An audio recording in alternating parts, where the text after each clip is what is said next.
Hi folks, welcome to SOAPBOX. My name is Mauro DiPasquale. I'm the Executive Director here at WCCA TV 13 and your host of SOAPBOX. Just want to say happy holidays, Merry Christmas, Happy New Year to you all out there. Thank you for joining us here at WCCA TV, TV by, for, and of the people. We've got a great New Year planned for you folks. We've got a lot of brand new community programming going on. Watch us on Channel 13 or on cable or on the internet at WCCATV.com. We got some new classes coming up, so look for those classes on editing training and studio production, all coming up at the early part of 2012, and it's already that time of year, so we thank you for joining us. At today's episode, we're happy to have the Sheriff of Worcester County here, Lew Evangelidis. Good to see you, Lew. Hey, Mauro, great to be here. It's the end of the first year already. I can't believe that. It's hard to For believe. you, right? Yes, it is. 1 year as sheriff. I raised my right hand on January 5th, so we're getting there. Yeah, it's really close. Wow, it's amazing how fast it's gone. This would be a good time to talk about some of your accomplishments Sure. and sort of like what's going on as we wrap up the first year. Yeah. So how do you feel it's going? Good? Well, first of all, I'd like to, just once again thank the people for giving me this opportunity to be sheriff. This is the greatest job I've ever had. I get up every day. I look forward to trying to help make Worcester County a safer place. And I feel like I've been given a tremendous opportunity to help in that equation. So, Mauro, I've worked every day. All we've tried to do is really just focus on, programming inside the jail, a lot of things that we can do to do a better job inside that jail, because if we do a better job in those four walls of the jail and the prison, we can help make the four corners of Worcester County a safer place. And that's sort of what we focused on. So, just to let you know, a few of the things I wanted to establish right away was sort of improving what I perceived as a morale problem. You have over 500 employees working throughout the jail and the House of Corrections, because we run a 24/7 operation, as you can imagine. I mean, for example, recently during Thanksgiving, the inmates don't go home. So they're there 24/7, and we're responsible not only for their care and custody and control, but we're responsible for their medical care. So we have medical units and nurses, we have social workers, we have educators and programming and substance abuse counseling and transportation needs and meals and dinners. And so you start adding that up, it's quite an operation. And I guess I just wanted to start off and say, let's reset the clock there. Let's start over again. I wanted to set up maybe a little different way of doing business. And one of the first things out of the gate I wanted to establish was, number one, a lot of people had felt the position of sheriff and the department was a little too full of patronage and politics. So I did everything in my power to eliminate that. So I couldn't think of a better way to start than simply to say, well, first of all, why don't we take my name off of any of these vehicles? Why don't we more or less just simply get people to understand that this is the Worcester County Sheriff's Department, not me, Lew Evangelidis, or anybody else's. And people have accused me that my name wouldn't fit on the vehicles and signs. They would fit, Mauro, but I want to set a different tone. And I thought that's the first thing you do. Let people know it's not about the individual, it's about the department. Second thing I wanted to do was eliminate money from the Sheriff's Department in the sense of politics. So I refused and continue to never accept a contribution from any employee or their family at the jail, because I don't want anyone to be perceived that they received a promotion or were demoted because who they did or didn't support. I have no interest in who supported who in the campaign, and I have no interest in anybody in there supporting me. I know who sent me up there, and it was the people outside that jail who sent me there to do a job, not the people there. So I just want to be as professional as possible. So we take the names off the vehicles. We don't have money be part of the process. I've increased the hiring standards. We have the highest standards to be hired by any jail or sheriff's department in the state of Massachusetts right now. We've made it so you need to have an associate's degree and or military service. You have to pass a physical exam, a written exam. You have to go through drug and alcohol testing, and you also have to pass a psychological profile exam, Mauro, because not everyone's fit to be a corrections officer. Even people who are very qualified, it still takes a certain personality. It's a tough job. So we've worked hard to establish sort of a new way of doing business up there, and I think it's really paying off some dividends there. I've made very few promotions. I've based them solely on the work product of the individuals. Not a person's been promoted that I ever knew before I got there. Those days are over. And I said, I've just worked, now that I'm getting sort of a year in reflection, that we've sort of put a lot of good pieces together, I'm starting to really focus on the individual, more or less silos of the Sheriff's Department and make sure they function on the highest level possible and then start to integrate them. But it's going to be a long process. I've got a lot of work ahead of me. but I feel like we've really set things up as we get around the curve from the first Yeah. year, that we've made some great progress in making that institution more functional, more professional, and more able to help people when they walk out those doors. And more, just to be clear, there's two populations in that jail. Right. One is the jail itself, who are people awaiting trial, some of the worst people in society, murderers, rapists, sex offenders. I hope they go to state prison and they can go there for the rest of their lives. But there's also the other half of population. Those are our House of Correction inmates. And those people have two things in common, Mauro. Number one, they're 85 to 90% alcohol addicted or drug addicted. And number two is they're going to walk back out to the streets of Worcester County. And I think we have a responsibility, and I do as sheriff and us as a department, to make sure that when those people get out, they're less likely to be repeat offenders than when they got there. And that's a tall order, and that's a big job. But you know what? That's what we have to set the bar high. We're not going to have a 100% success ratio. It's like baseball. If you hit 300, you make the Hall of Fame. Well, we can do better than that. But we're not going to bat 1,000. There's too many people in there that don't want to help themselves. There are people in there who are just career criminals. But we can try to reach those that want help. We can put the programs in place, take a disciplined approach with those people, tell those inmates we expect more from them. And when they get out and they have a place to go and they have a support network and they have the ability to fight off those drugs and alcoholism, then we're making progress. And I'll tell you what, those folks, if they don't commit crimes, we're a safer society. Yeah. You certainly had your hands full for that year. You take the name off the plates, make sure there's no patronage, you cut that down.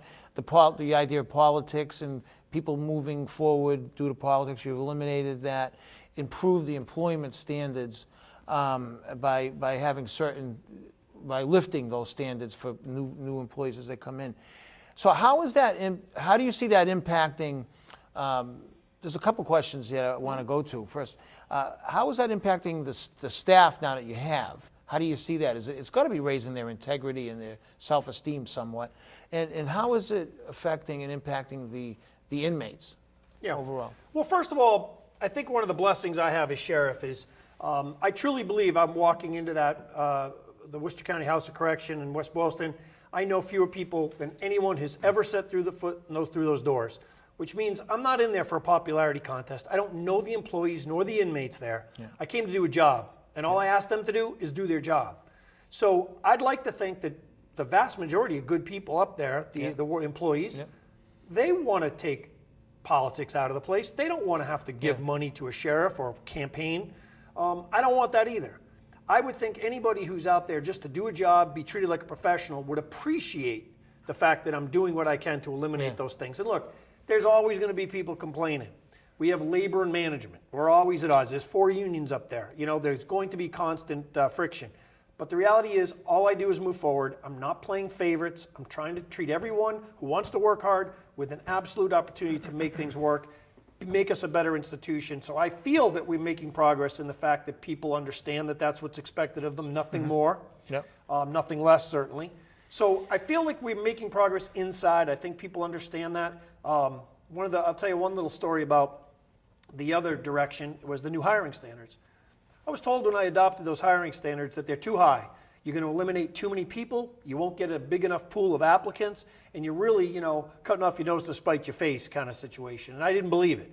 I said to myself, no, there's a lot of great people out there that will meet these qualifications that want to work in the rewarding career of corrections and have the personality and temperament to do it.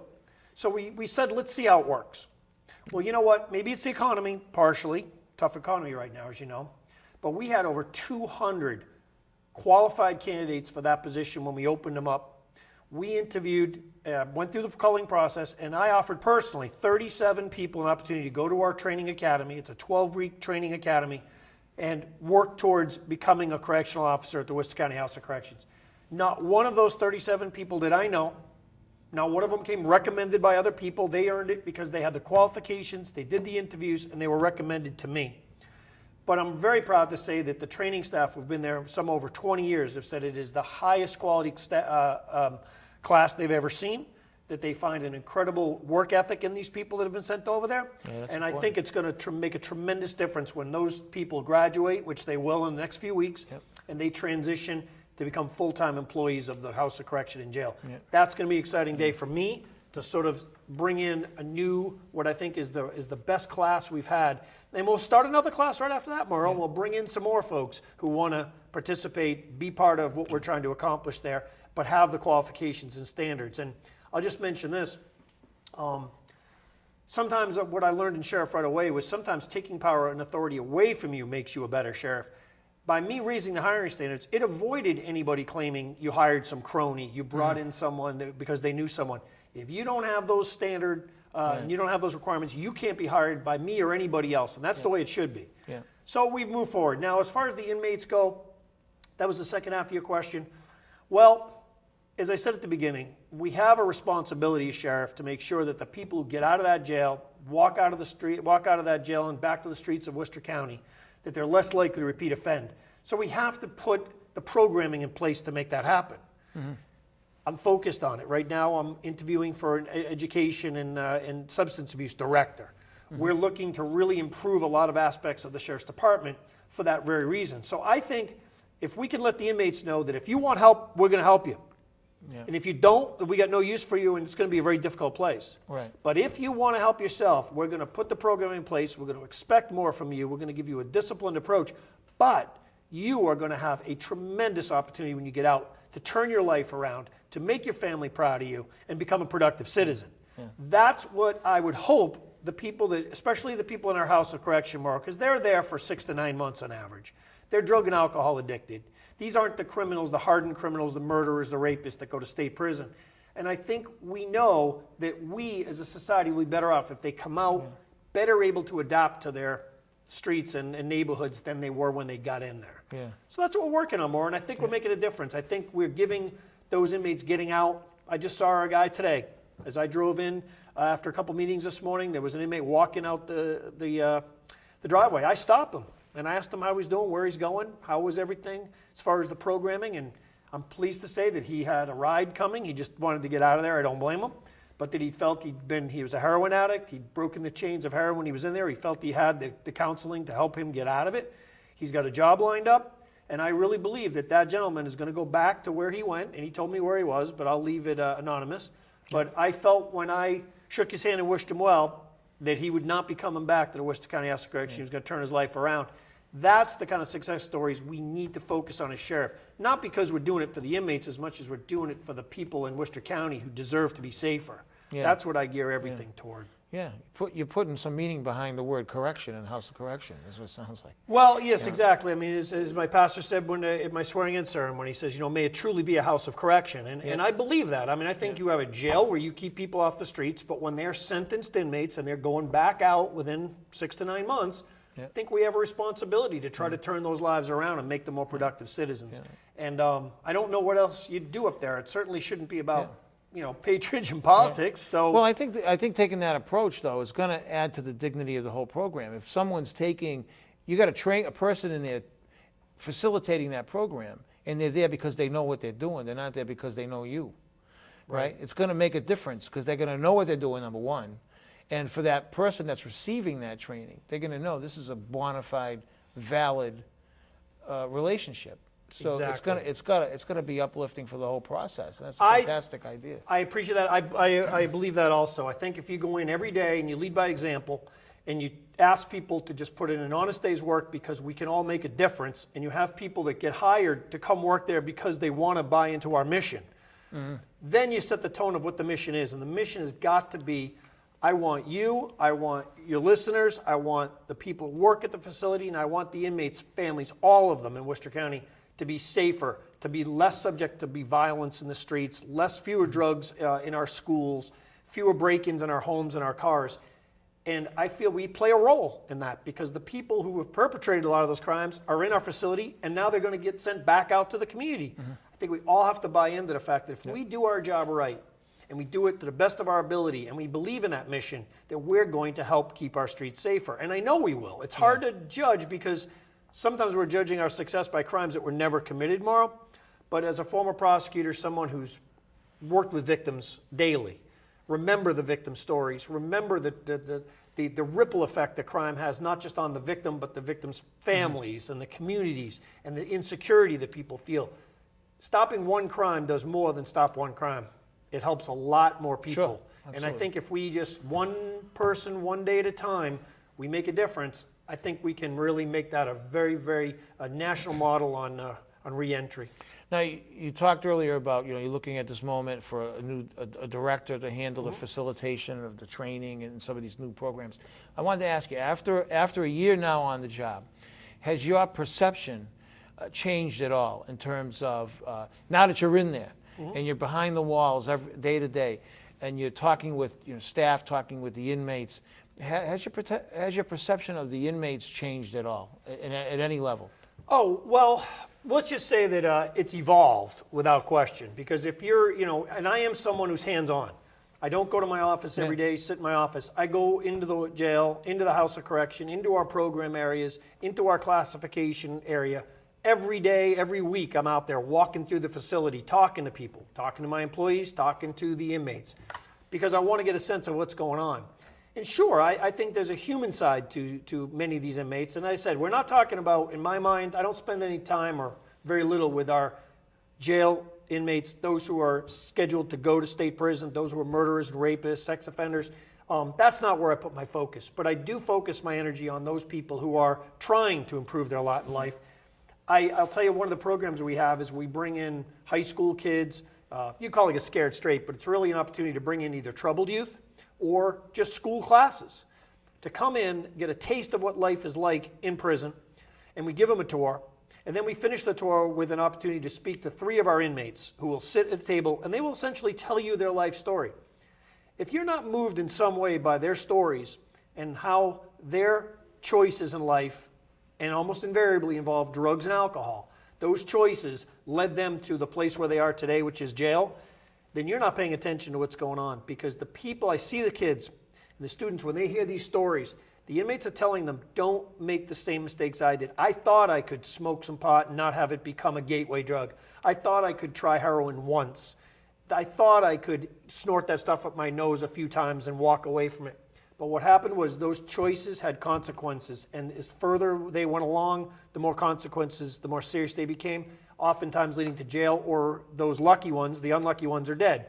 And they just want to share their stories with these kids, because you know what? If you go down the path they did, you end up in jail, you've got Corey checks for the rest of your life. Your life is really going to be so much more difficult, if not impossible, to obtain employment, to provide for a family. So these stories, they are compelling, and I do listen to them. And I do try to work with those inmates that want to help themselves, because that's my responsibility as sheriff to do that for the community at large. So yes, it has changed me, and there are also some inmates in there who are very serious career criminals. They don't want, I don't see much in the way of reform for them, and that's a hardened lesson to learn as well, that you can't reach everybody and you can't change everybody. That's just the way it is. So I think as sheriff, I think you have to wear 2 hats. You have to be tough. You have to be compassionate, and I try to wear both those hats when appropriate, and they're both worn quite regularly. Yeah, I bet. It's interesting. I'm glad you brought that up, talked about that with us. Some of the community service programs, I wanted to ask you what new programs, but before we do that, I think it's great to establish some of the programs that you instituted that are currently going on, and maybe you could show how they impacted the community. I mean, you've got people out there doing all kinds of tasks and actually contributing to community while they're helping themselves. Maybe you could talk about that. Sure. As a matter of fact, we one of the things when I was elected sheriff I was quite aware of was the fact that our communities, coming from the legislature, were in pretty tough financial times right now. Cities and towns are having trouble keeping teachers in the classroom, police and fire, public safety, libraries open, senior centers operational. They're hurting. And I thought when I got elected sheriff, I said, I know we have a program. I'm going to double this program and try to triple it, where we take inmates, and to be clear, only inmates who are eligible for the program. You've got to be a nonviolent offender. You've got to be someone who's probably getting close to the end of your sentence. You earn your way into this program, but it's called the work release, the inmate work service program. Today we have 25 inmates. Every single day they go into Worcester County and they perform work, free labor for the communities.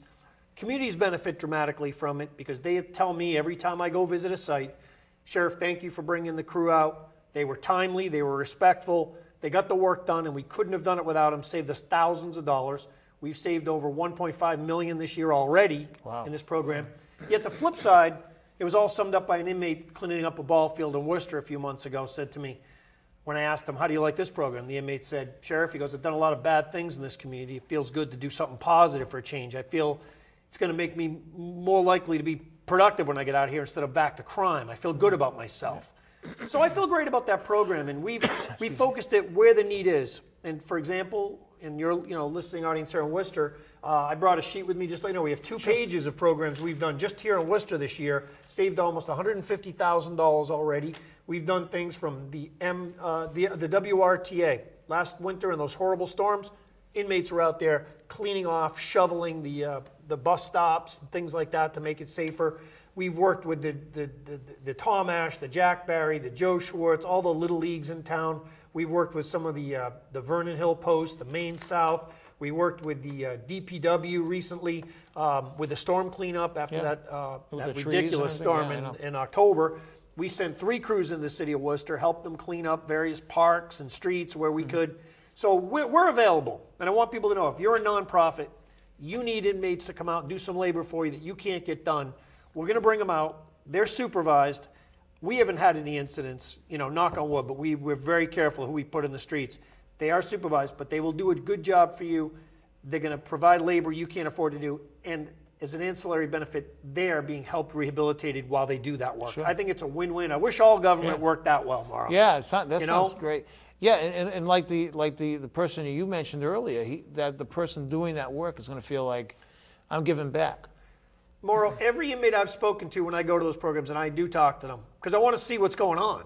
I want to ask them when they're getting out. If it's within 60 days, I want to ask them what kind of programming they've got in place, because we have an obligation to visit our inmates when they get out within 60 days, 30 days, and 10 days. If you don't have a place to live when you get out, your chances are you're going back to the streets, you're going back to commit crime, and you're coming back, and that's costing us $40,000 a year, never mind the pain of further crime. So we talk to the inmates when we go out there. And I'm always impressed by the fact that they tell me that there is dignity and self-respect in a day's work. They do believe that this program, they appreciate being in this program. They earn their way into this program by good behavior. And I'll tell you what, I would much rather be out there doing productive work in society than sitting behind a jail cell 20 plus hours a day. So would they. Yeah. But only 25 or so are eligible for that program right now. If we can expand it even more so, we will. But it's a great program, and it's good. It's a win-win for everybody. Yeah. Now, that's a community program. We're already down to 23 minutes. We only got a few more minutes left. But we're going to get you to come back. Sure. So, and you're always welcome. So it's up to you. Do we want to talk about some of the education, substance abuse, or do you want to talk about other programs? Let me talk briefly about a program, because I'm going tomorrow morning to South High. Yep. It's a face-to-face drug and alcohol program. It's essentially done by sheriffs in the Midwest I read about. I'm the only sheriff east of the Mississippi to do this. But we bring a computer program into the local schools. Yep. Best ages, I think, are probably middle school to early high school. This program is based on how drugs like methamphetamine actually affect young people's appearance. And we have digital technology to show their changed appearance if they take drugs. But more importantly, it's not a program where I go in and lecture to kids. It's a program where we ask questions about drugs and alcohol, like trying it one time is okay, or because a drug is grown naturally, it's okay. And then we try to demonstrate through videos, by testimony of people who've used the drugs, the impacts these have. And we show that, we start off by showing people not only what life is like in a jail cell, by showing videos of our inmates sitting in a cell, we also show them the videos that they know. People like Lindsay Lohan, who have had the world on a string, and now she's fighting drugs, alcohol, and prison on a daily basis. It can happen to anyone. And we try to do it through stories and videos to let people know, think twice before you put that needle in your arm. Think twice before you inhale that stuff up your nose, or even think twice before maybe you spark up some marijuana, because these decisions you make now do have consequences, and sometimes they have dire consequences down the road. And I'm trying to come up with a creative way to bring that program into schools, because if we can keep young people from committing crime, from doing drugs, oftentimes it prevents crime in the first place. That's better than trying to, deal with people in prison. Let's hope they don't get there in the first place. So we're trying both ends, trying to work on the reentry piece. We're trying to stop young people from going in the first place. Yeah. It's a tremendous battle, because the kids get so many mixed messages. Like, they watch these music videos and they glamorize the whole lifestyle, which ultimately leads to crime. So taking it into the schools and making it personal really a great idea to do. Well, we're trying to do the appearance Surprised it angle. hasn't been done earlier. Well, but it's yeah. the appearance thing. We can show how here you look today, but if you use a drug like Right. methamphetamine for a couple of years, you're going to look 20 years older and you're going to look terrible. And that's what we're trying to get through to people. And also the idea that, you might think there are no consequences to trying drugs or things, but there are. Yeah. And I'm not going to reach everyone more in Yeah. these programs, but I'm trying to make sure that we reach some, because if we can reach 2 to 5 or 10 every time, we're going to make a difference every school we go into. And we're scheduled to bring this to any school in Worcester County that will have us. Yeah. And so far, we've had a great response. Yeah, if only you can get the pain factor in, because when they look that bad after years, some of them age like 20 years. That's exactly the right. pain goes along with it. You should see the before and after They can't pictures get up we in the have. morning, they're too sore to do it. It's true. I remember when I was a kid, they wanted to do an anti-smoking thing, and then teachers brought in real human lungs. Right. And they put them on the table, and they said, here's the person that doesn't smoke, here's Right. the smoker. One was white, one was like completely black. It was like, that's all I needed to see. So Me you're doing too. this, yeah. I remember that. Well, we're just trying to find a way to reach young people and make them think twice, because as you said, there are temptations everywhere. The Yeah. culture seems to be embracing, drug use in some way it's fashionable. And we're trying to let people know, think twice before you do things, but you got to come up with maybe a little better approach than just simply say no to drugs. Yeah. This is my attempt at doing this. So far, the response, the feedback's been positive. I try to keep people's attention. It's a short presentation. It has videos. It's stimulating. And hopefully we'll have an impact, and I believe we will. Well, I want to thank you for joining us on SOAPBOX. We'll get you back to talk about the education programs, the substance abuse, the triad Sure. program, and all that. But one last thing, it'll take about 10 seconds. If you don't mind, I'll put you on the spot on this one. You want to wish the viewers a happy holiday Christmas season? Go I right do ahead. indeed. Well, we just got through Thanksgiving, Maura, and I just want to let everyone know, just take stock in our families right now, appreciate what we've got, and I just hope everyone really gets the chance to enjoy this upcoming holiday season and a good new year in 2012. There you go. Sheriff Lew Evangelidis, thank you very Thank you, much. Maura. Happy Pleasure to be here. holidays to you. Thank you. Merry Christmas to you. I want to thank you all for joining us and thank the Sheriff for being here with us. You're going to see more of the Sheriff right here at WCCA TV 13, the People's Channel. Until then, I'm Mauro DiPasquale and look forward to seeing you on the same channel, Channel 13, WCCATV.com.